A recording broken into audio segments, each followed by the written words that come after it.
Le climat électoral commence à prendre terrain sur la scène politique en Tunisie. Le président de l'instance électorale, Farouk Bouaskar, a annoncé lors d'une conférence de presse que le dépôt des candidatures pour les élections présidentielles prévues le 6 octobre sera ouvert à partir du 29 juillet courant.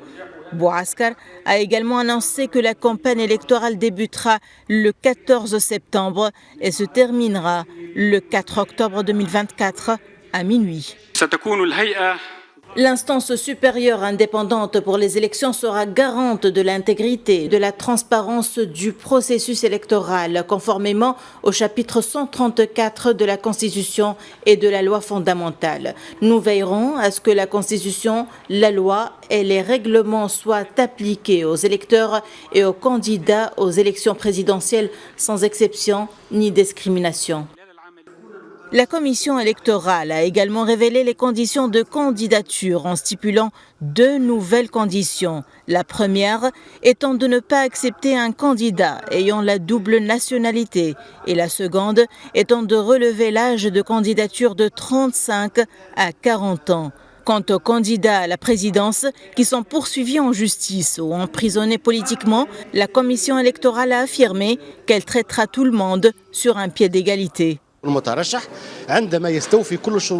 Le candidat doit remplir les conditions prévues par la loi et nous n'exclurons personne de ces conditions qui sont en vigueur depuis 2014. Nous n'avons rien changé à la loi électorale. Nous avons seulement modifié et adapté certaines conditions à la Constitution. Quant aux conditions liées au parrainage des élections présidentielles, l'instance supérieure indépendante pour les élections a confirmé que chaque candidat doit recevoir le parrainage de 10 députés de l'Assemblée des représentants du peuple ou du Conseil national des régions et districts, soit le parrainage de 40 présidents des collectivités locales ou le parrainage de 10 000 électeurs. Telles sont les conditions révélées par la commission électorale en attendant la réaction de l'opposition en boycottant ou en acceptant les conditions de participation.